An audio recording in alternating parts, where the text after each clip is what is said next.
maybe you got the Zoldies. I got Long John Silver's. I can remember countless Sundays after church. It'd be always a treat to get in the Cadillac, sit in that back seat, my little Lego set, and we would take that half of a mile drive to Long John Silver's. My mom would never take us there. And I can't see a lighthouse without thinking of Mama. I can't see Long John Silver's without thinking of Mama or Papaw. We went through a lot of her titles and what she was to us.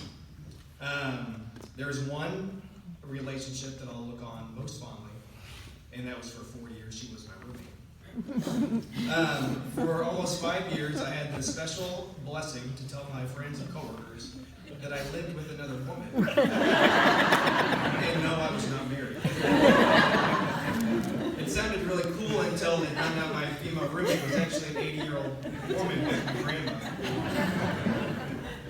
During this 4.5-year span, I was blessed to develop a very close relationship with Mama. And my roommate situation provided many fantastic stories, a lot of which I cannot share today because my parents are right in front of me, and I was absolutely terrified of Mal and like that look. It was a very stern look, and she would just kind of glare her eyes, and it would send fear throughout my body. Over the last few years that I lived with her, she was an avid lover of naps. We would be sitting on the couch, and I would be telling a story, and she would just start to drift off, and kind of her head would fall down. And I would continue to tell that story, and then she'd perk back up, and act like nothing ever happened. And it happened with all these grandkids running around. It would just be so much chaos, and it's time for a nap. Right back up. She was always direct and straight to the point. Often I would call her throughout the day and say, hey, I'm going to be late tonight, or I'm going to run to the store. Do you need anything? And I would call her, and she would pick up, and you'd hear a, hello. And I'd tell her, it's me, Chris. I'm going to be late tonight, or I'm going to go by the store. And she would answer the question, and then I'd say, all right, I love you. Click. Very rarely did she ever say goodbye, or I love you too. It was just like, click. But she didn't need to tell me that she loved me, because I always knew that deep down she did. Thursdays were our date nights. We would call and get Pizza Express delivered.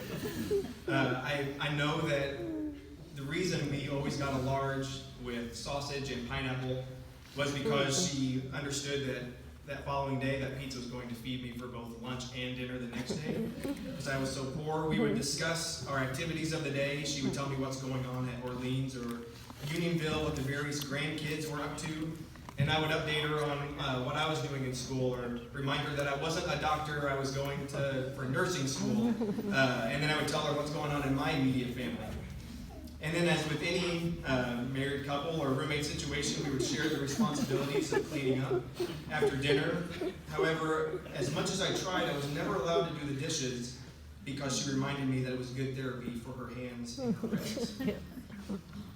She was certainly not one for many practical jokes, but I think sometimes she enjoyed listening to the things that I had partaken in that particular day. There were times where we sat at the kitchen table and we tried challenges, such as the flour challenge, where you take a tablespoon of flour and pop it in your mouth and try to swallow it real fast. Or a case of Capri Suns in less than 3 or 4 minutes, which ended up me vomiting all throughout the bathroom next to the kitchen. We tried the saltine challenge, which is 10 crackers in less than a minute, as well as the cinnamon challenge. And last night I was watching this video where you take a tablespoon of cinnamon and you try to throw it in your mouth and swallow it real fast. And Mama had provided us, me and Corey and Kyle, this case of cinnamon, and so we had each measured ours out. And you could hear her in the background yelling, that's too much, that's too much. You're going to puke all over my floor, get out on the porch. But as we all laughed, and you could see powder coming out of our nose and out of our mouth, that she had enjoyed that, that as well. She was such a woman of dignity and honor. We've talked through that many times already. During the spring through the fall months, we would also sit on the porch, and conversations would always be directed to either religion or my love life, or lack thereof.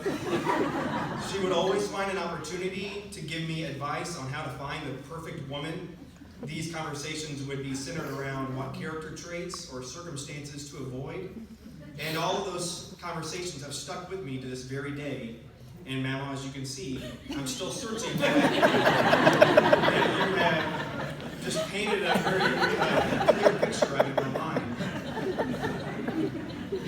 From playing Racco to picking up walnuts, to playing next to the lily pond, to our time living together, watching Jeopardy. We watched the NCAA playoffs one year. We watched the entire Winter Olympics. We discussed various things that we were reading in our Bible. She always had her Bible open. These conversations are all moments that I will forever treasure. She continues to play a major influence on my life, and the burden falls to me and for everyone else in this room to continue that legacy that she's left. Hands down, she's been the best roommate I've ever had. Sorry.